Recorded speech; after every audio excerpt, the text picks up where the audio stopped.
Nous sommes devant le bâtiment administratif où se situe l'accueil, le secrétariat et le bureau du directeur de l'établissement. La plupart des jeunes qui viennent au CFA agricole de Coutances viennent du département de la Manche, du Calvados et de l'Orne. Quelques-uns viennent également des régions alentours. Pour accéder au CFA du Calvados, de l'Orne et des régions alentours, on peut prendre le train. Il y a des trains qui arrivent tous les lundis matins à Coutances, en provenance de Caen, de Lisieux, de Mézidon, de Bayeux, également de Flers, d'Argentan, de Vire. Donc le CFA est bien desservi par les trains et les jeunes peuvent accéder à l'établissement à l'heure le lundi matin pour prendre les cours. Pour les jeunes qui viennent en bus, pour savoir quelle ligne de bus emprunter, il faut aller sur le site Manéo Normandie sur internet ou les contacter pour savoir quelle ligne de bus correspond à votre domicile et du trajet de votre domicile jusqu'au CFA de Coutances. Les cours au CFA le lundi matin commencent à 9h15 et se terminent en fin de semaine le vendredi à midi. En fin de journée, les cours se terminent à 17h30. Pour les jeunes qui arrivent en train, des navettes sont effectuées par l'établissement de la gare au CFA le lundi et du CFA à la gare le vendredi. Pour les jeunes qui viennent en deux roues, ils peuvent stationner leurs deux roues dans le bâtiment qui est là, qui est fermé dans la journée. Il est ouvert le matin quand ils arrivent, rouvert le soir quand ils repartent. Les apprentis disposent d'un parking où ils peuvent garer leur voiture, puisque les apprentis dès 18 ans ont pour la plupart déjà une voiture. Les bâtiments du CFA, le bâtiment qui est ici est le bâtiment des salles de classe, avec une quinzaine de salles de classe et 2 classes de salles informatiques.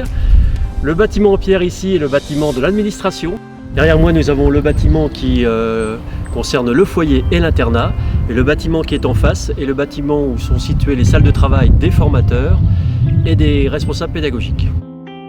Nous sommes dans le bâtiment où se situe l'essentiel des salles de classe.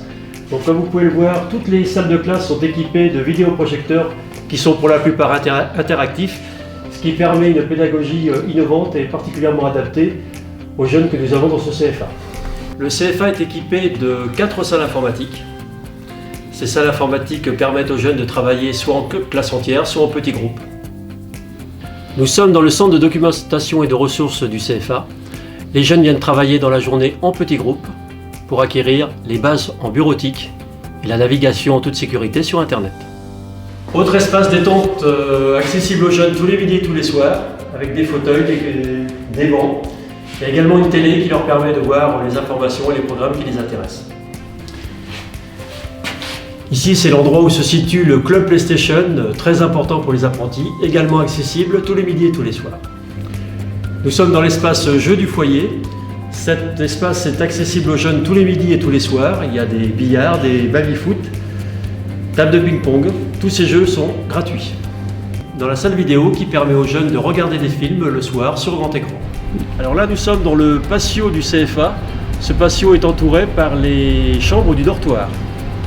Nous sommes à l'intérieur d'une des 2 ailes du dortoir. Donc dans chaque aile, dans le fond du dortoir, il y a une chambre de surveillant. Donc chaque aile est surveillée la nuit par un surveillant. Alors nous sommes dans une des chambres, ce sont des chambres de 4. Chaque jeune dispose d'une armoire qu'il doit fermer avec un cadenas.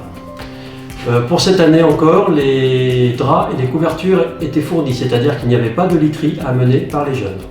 Les postes bac BTS et CS ont la possibilité d'être logés de façon indépendante. Ils ont à leur disposition une cuisine, une chambre collective pour les garçons où ils peuvent être jusqu'à 7 et des chambres doubles pour les filles. Nous sommes dans une des 4 salles de restauration où les apprentis et les lycéens prennent leur repas. L'établissement dispose de ses propres cuisines avec une équipe de 3 cuisiniers qui leur permet de préparer les repas matin, midi et soir. Ce n'est donc pas une cuisine centrale qui alimente l'établissement en repas. Nous espérons vous voir en septembre pour commencer une formation d'apprentissage.